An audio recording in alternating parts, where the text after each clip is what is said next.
All right. We are doing some reruns for a very good reason. Which is? It's Adam's fault, actually. I live with the guilt of several world wars and my shoulders, so I can take more guilt. It's okay. Here's the deal. Adam had something happen to him, and we're working on the episode, but we're not done yet. And it's really good. It's good. Yeah, it is. Can we give a little teaser or hint? Or When I called Beau to say, Beau, you're not going to believe this, but you're going to love this one. And, you know, I'm so used to him saying that I was like, of course I am. Tell me. And I did love it. And you're going to love it too. Anyway, next week we will have that episode ready for you. It's a good one. It's new. It's a weird one too. And with that, welcome to What the Hack, a show about hackers, scammers, and the people they go after. I'm Adam Levin. I'm Beau Friedlander. And I'm Travis Taylor.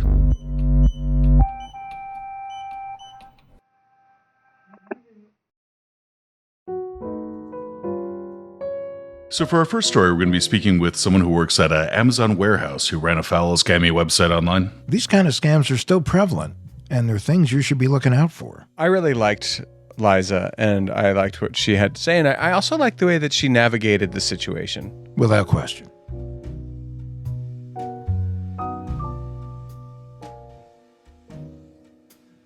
Where are you coming to us from?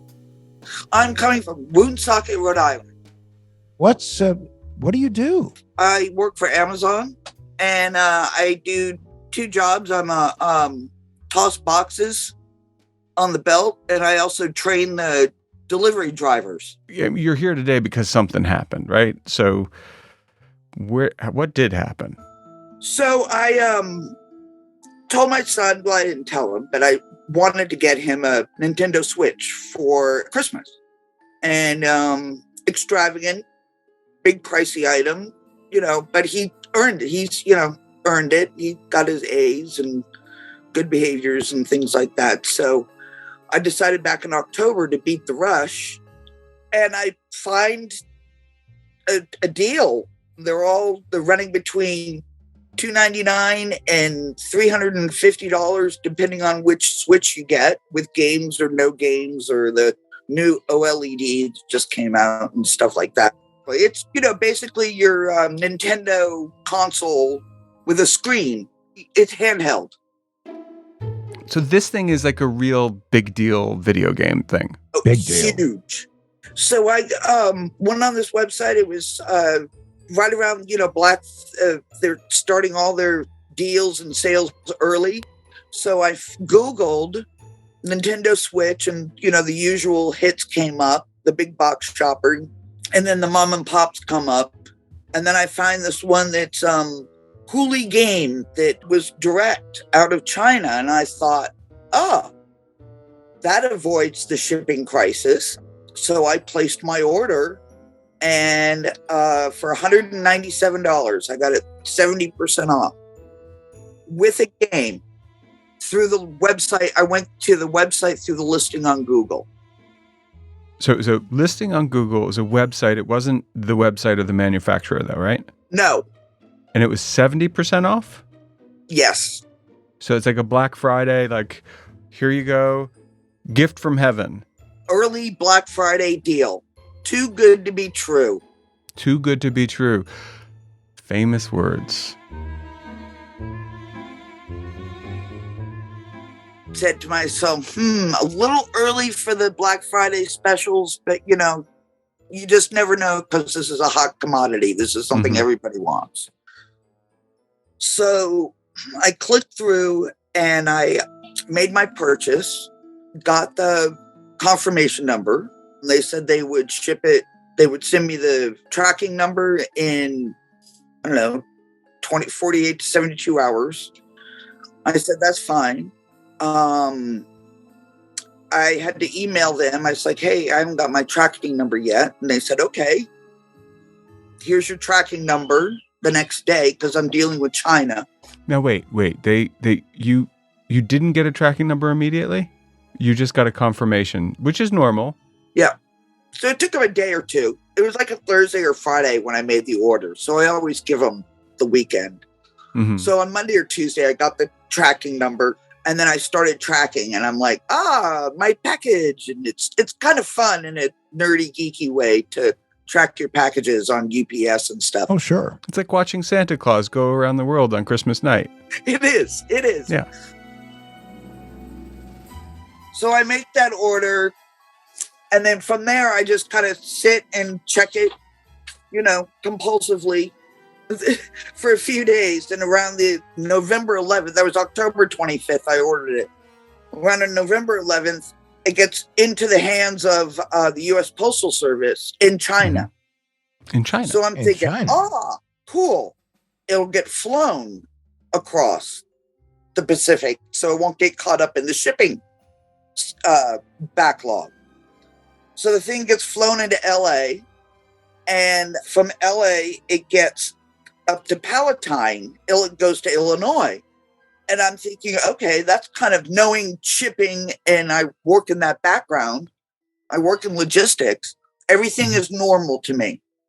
I still have some kind of hesitancy because of the deal. So you actually were wondering, like, okay, this was a very good deal. Too good of a deal. Let's see what happens. And everything in the shipping process, it all seemed normal. Everything kind of took a little bit longer than I expected. Wasn't too worried about it till about Thanksgiving, week before Thanksgiving, when it started bouncing around Chicago. And it went from post office to post office. It went to the 3 different post offices in Chicago. And I'm like, well, that's not normal. I'm like, and I can't, on the tracking information, it always lists my address. And were these notifications through email or text? I'm in their text. I get text notifications, but I also went into the international tracking website they have. Okay. To track the package. And by the time it got into the USPS hands, I could track it through that website. So roundabout, it goes to Palatine, Forest Park, Bedford Park, Chicago Heights. And I'm thinking, this is bizarre. And finally, it arrives in Chicago Heights. And I'm like, okay, great. It's going out for delivery. Sorting, processing complete. Arrival at unit. I'm like, wait a minute. I don't live in Chicago. So I call the U.S. Post Office, and the only response they have for me is to call the post office in Chicago Heights. The guys are like, it's out for delivery. The only way you can refuse delivery is through our website. So I'm on the phone with the guy. I'm refusing delivery on the website. It's through the United States Postal Service. The guy doesn't understand why it's not working. So I said, okay, I'm going to track down the person who lives there and say, hey, that it got misdelivered to your address. Would you please forward it to me? I actually left a message on the person's home or the phone number attached to that address. Turns out that it was a pair of sunglasses delivered to Chicago Heights. And not a Switch. And not a Nintendo Switch. The lady on the other end of the phone was just like, okay, do you want your sunglasses? So how did this make you feel? I was a bit upset. I mean, you take your risk. I took the risk, not knowing that it was going to be a scam, or not assuming that. I didn't want to assume the worst. I was too excited to get this Nintendo Switch for chump change, $197 with a game. Came with 2 games, so that's a deal. And I felt rather deflated when it turned out to be sunglasses. And I had to laugh because 2 summers ago, I received a same package. And ironically, somebody else did that. And I ended up at their sunglasses. So I had a laugh. in the middle of all of this, my bank calls me and they're like, yeah, you've got 2 charges for $197. And I'm like, 2 charges for $197? No. It should be 1 charge for $197. So they refunded me one $197 charge. And I was like, we both agreed that we would let one of them go through. Because I'm still kind of balancing whether it's a scam or not. And so I got the refund on one. So in the meantime, I a little frustrated, anxiety provoking. I deal with high anxiety to begin with, and just not a happy thing. So try to still have a sense of humor. I get on the horn, and now Nintendo Switches are up to $350 to $400. Is the website that you bought it off of, what did it look like? Was it like a convincing e-commerce site? Yeah, it was a mom and pop, basic down and dirty mom and pop website that you would see, from third party sellers, people that just want to get their product out there and don't really know, they know the product will sell more than, they don't need the fancy website to sell the product. And do you know enough when you're looking at it, do you know what it looks like to see what a secured URL looks like? HTTPS? Yes. And did it have one? And the whole thing looked absolutely secure. Okay. Well, we've seen a number of scams where they will create websites. They'll even get fake digital certificates. It's a pretty common scam, actually, where it's actually relatively easy to set up a e-commerce site. You can offer a very, very steep discount on something that's super popular or in demand, and then run it just for a few days until people start getting wise to it, and then shut it down, and then start that up again. It's like the guys on the street corner selling Rolexes during the holiday season. Oh yeah, no. And when the cops show up, they all just they throw a blanket over the top of it and run. Yeah. So okay, so here you are. You get scammed during the holiday season, which I imagine not only do you feel bad being scammed, but to be scammed during the holiday season is even worse. It's not like you're feeling of good cheer with all this. True, but I was able to recover pretty quickly. Yeah. So how'd you do it? Obviously, you went, you ordered another one. Was your bank cooperative? Yes, they are. All I had to do was send them my postal tracking document that proved that it wasn't what it was, and I got my money back. So I didn't really lose out anything other than the anxiety and stress of whether I was going to be able to fulfill my son's prophecy. He's become this like the holy grail in our family. It's always good during the holiday season to have the holy grail thing going on, for sure. Oh, man. But I mean, it also was a tremendous waste of time for you. Like, you definitely was a time suck to deal with this.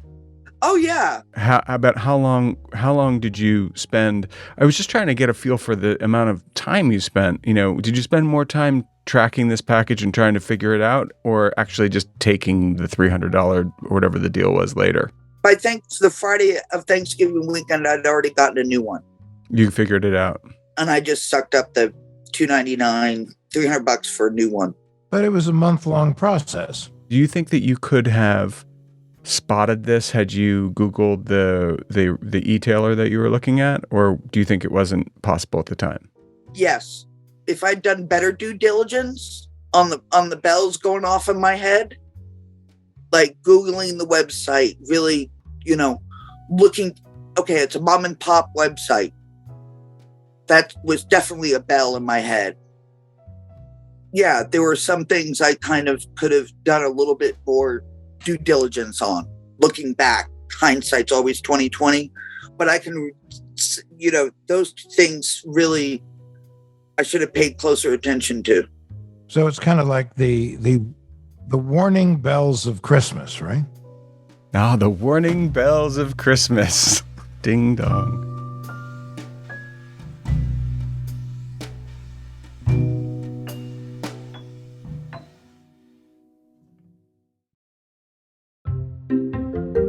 What are some of the things, Travis, you look for on a website that were the warning bells?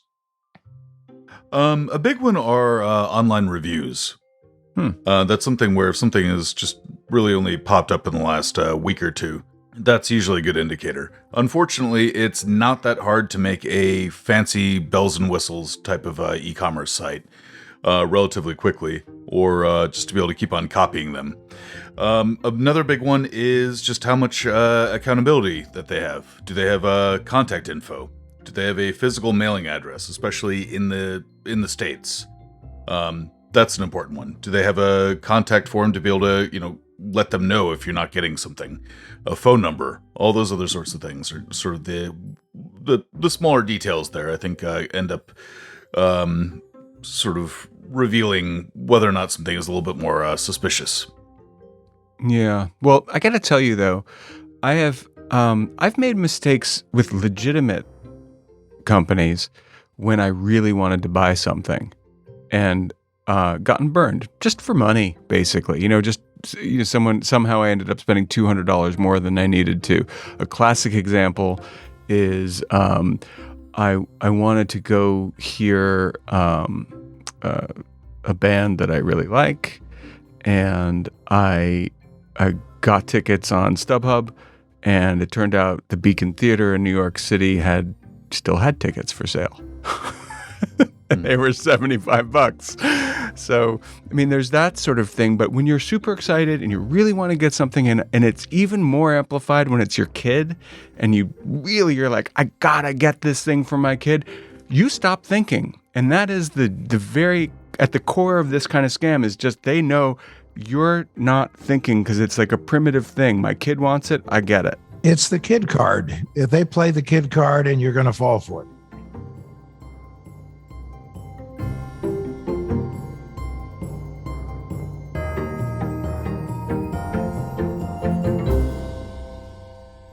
Christmas trees are a big deal, right? We all get Christmas trees, even Jews like you, Adam. Hanukkah bushes. Yes. I know these things. We call them Viking shrubs. You call them Viking shrubs. Well, you were actually kind of a part of the story in the next one, right? Yeah, and the next guest is actually my cousin. Okay, let's listen. Dum da da dum dum dum da da dum dum dum da da dum dum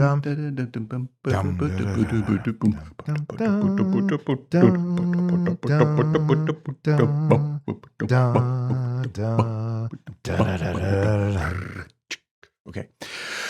How's everybody doing? Herald of the Light, Dulucia. Harry, did you ever use Travis's voice on for outgoing messages and stuff back in the day? I think we did, right, Trav? Yeah, we did, yeah. And a couple of times if a customer got unruly, I'd call and just be like, you can't do that. And then get right in line. Yep. Harry, how did you get into the Christmas tree business? 2012, I was sitting on my couch in Astoria, Queens, in a basement apartment, and wanted to think about different businesses and such. And we saw a guy carrying a tree on the train. And my friend and I thought to ourselves, like, hey, like that's an idea. There's no Christmas tree delivery. There's people who don't deliver Christmas trees. And so Travis was telling us that he worked for you, which we didn't believe, and I hired him years ago. So I almost called you for a reference. It's nice to see you and nice to know that he actually wasn't lying, that he worked for a Christmas tree company. But he did tell me years ago that there was some kind of scam afoot at your company. What happened? yeah, so we had a delivery, and at the time we didn't know it because our drivers, they get paid for the tree. Every tree they deliver, they get paid. And a couple of weeks have passed, and then we got a charge back where a customer who ordered, I think, like a $400 tree or $500 tree package, and we got a charge back, and we said, hey, that tree was delivered. We checked with the driver, but then once we gave the driver the address, they said, oh yeah, there was something really shady about that place where the person instructed them just to leave the tree outside, and they didn't want to. Is that unusual? Very unusual, yeah, because the service is to deliver the tree inside, install it, and so the customer doesn't have to Wait, do anything. install? How do you install a tree? What, you mean you just put it like in the stand? That's Yeah, exactly. wow, that's high touch stuff, man. Yeah, so the tree goes into the stand, and then the stand, Oh yeah. we go inside the house. So usually you would deliver it. So they basically bought a tree and kind of put it where you would put it if you were throwing it out, or what? Yeah, they asked them really shady, like, just leave the tree outside. And my guys were like, to them, that was like, oh, this is an easy delivery. We don't have to take it in. We don't have to take it up the flights of stairs and mess with the trimming inside the house. And they just left it and went on to their next delivery. Little did they know that person bought that tree with a stolen credit card. And it wasn't just a stolen credit card, right? Yeah, it was a Marine that was deceased that actually has like a really nice record of his life and his volunteerism and things that he did. And like that's his one way that they honored him, to like steal his information, buy a Christmas tree under his name. And then when that chargeback occurred, we still had to incur the charges for it because it was a stolen man's credit card. So do you think they were doing this to get the tree for themselves, or to get the tree that they could turn around and resell it to someone else? Oh, for themselves. Yeah, for sure. Which is that's a really weird mental image. I think that's one of the things that stuck with me about that, because stealing someone's credit card number is one thing. Stealing someone who is recently died, their credit card number, that's even worse. Doing that from a serviceman who died overseas, that's really bad. Oh wait, but I'm just kind of trying to. Serviceman who died like in active service. Yeah. Man, and do it during Christmas, like that spirit of holidays. Like world can be so crap all year round, but then Christmas we're all kind of extra jolly. Everybody's nice and cordial, and you help that person cross the street, and you let that other car go. But yeah, this guy was taking advantage of a family and a man who lost his life for this country, and just to get a Christmas tree, just to get a very expensive tree, like one of our bigger ones, or I can't remember exact size, but. Well, he's a candidate for like we send him to the Home Alone house and see if he can survive that little kid. Sounds like someone who needs to get beat. Clearly, this is not a Jimmy Stewart movie, that's for sure. Definitely not. So, how did you find out it was stolen? Because the chargeback, and then once I believe, and Travis can elaborate on this, once that Shopify gave us a chargeback saying that this person didn't authorize this charge, I'm guessing that was his family. We said, no, we did deliver it, but the addresses didn't match up and stuff like that. And then I believe we did some investigating, Travis, right? Yeah, we looked up his name and then just saw that, he had died fairly recently. Yeah. And so the family the family most likely did get this charge, and they had a Christmas without their loved one who had died overseas, and then this crap to deal with. Wow. Merry Christmas. This harkens back to a situation many years ago, and there was some press coverage of it, but then it disappeared, is that a number of people who had been dishonorably discharged from military bases around the country, paid off people who were still working on those military bases, got access to thousands upon thousands of files of people who were attached to that base. And when those people were deployed overseas, and only when they were deployed overseas, did they then take that information and do identity theft against all of these people.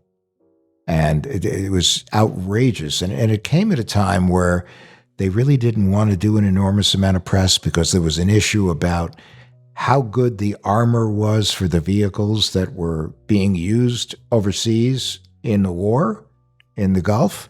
And there was already complaints about the fact that we weren't sufficiently protecting our troops.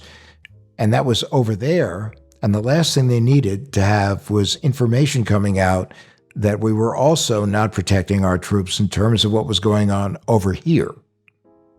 Curious. Harry, how common is it to have these scams around Christmas time? I mean, do you run into them a lot? Yeah, I think over the years we ran into a few of them. But now any charge that we get that says that has even a moderate level There's different levels, like low level, moderate level, or Of fraud. what? Level of what? Fraud, I believe Shopify labels it because maybe there's address didn't match up, or they had to put the card in multiple times. That might be a low level. If they had to match. They use like a green, yellow, and red system. So if I am just an idiot and I put in my 3-number code, whatever that code is called, the CCV, wrong a few times, it'll show up as low level? And that's only out of the thousands of orders. You're only going to get a handful that might be low level. So if that's maybe the address doesn't match up with a credit card that's normally on file or whatnot. Most of the time, but most of the time it may be somebody from the UK ordering a tree for someone here, and it's just a low level because it's flagged that here's somebody. But you let it go through then, or you don't? Well, they all go through, but when there's high level, we call and we communicate with them, like, just want to make sure that you made this purchase, because now we've improved our best practices, so I don't get hit with a couple charges at the end of the year that people are, having chargebacks, and then I'm coming out with my own. So it affected you. You changed your game to make sure this doesn't happen. Absolutely, and our whole system has changed now, where each tree has to be taken a picture of for confirmation, a picture where it's installed. The customer has to sign. So we kind of dot our I's, cross our T's completely now. Well, that was one of the tricky things before, because you do next day delivery. So if someone orders something one day, they get it the next. If the tree is up, or in the case with these drivers, if they leave it outside someplace, the tree is gone. I mean, even by the time you find out about the chargeback. Yeah.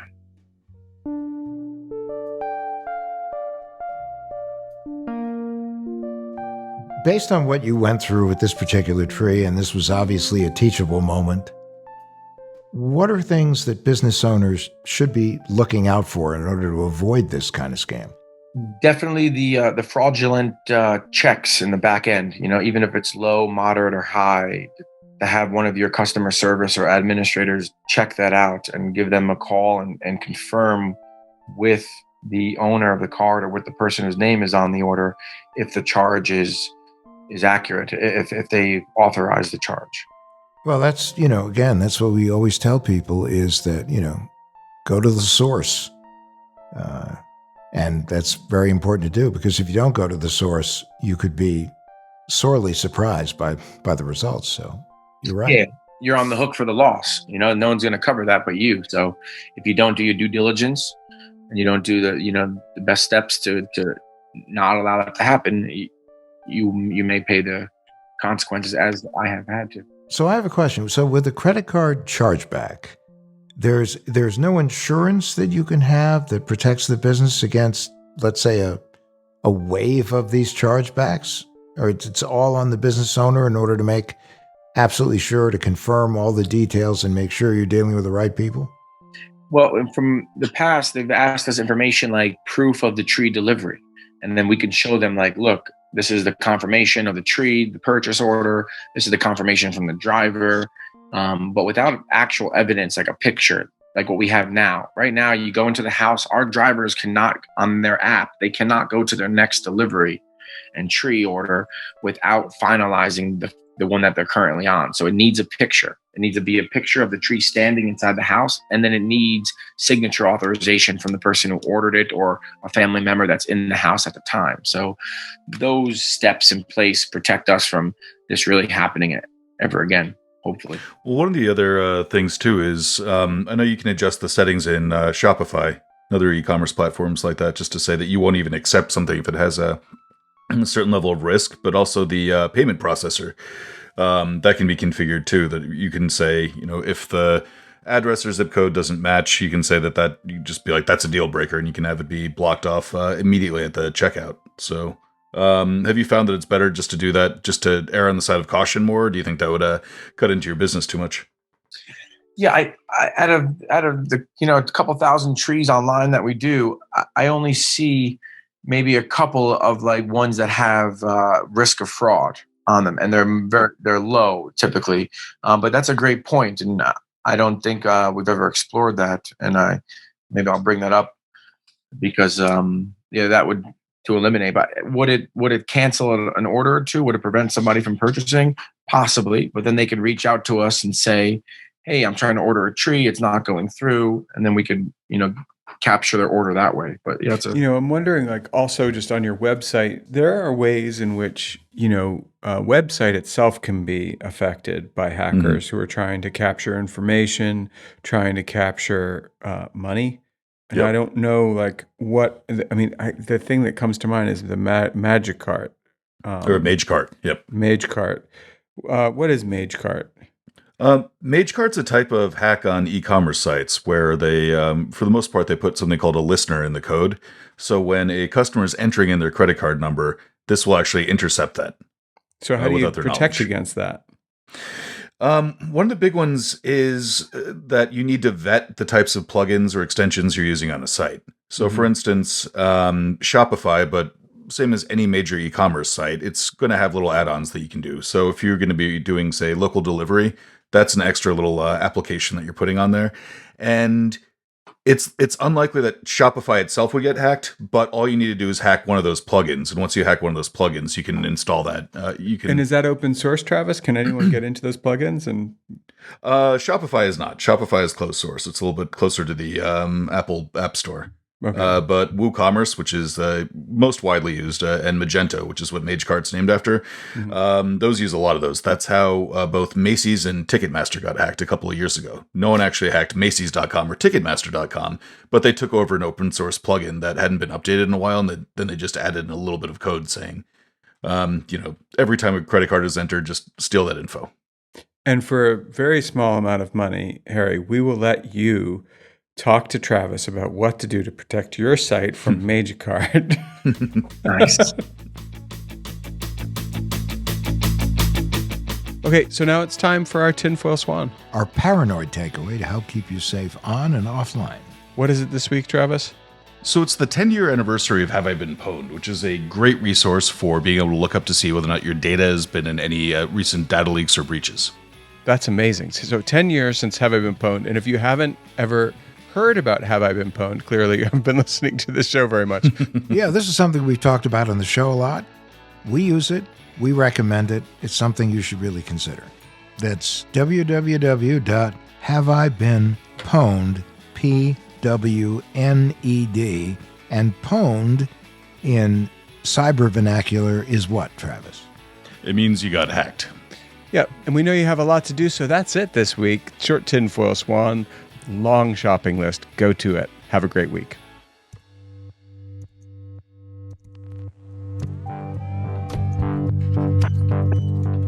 What the Hack with Adam Levin is a production of Loud Tree Media. You can find us online at adamlevin.com and on Instagram, Twitter, and Facebook at Adam K. Levin.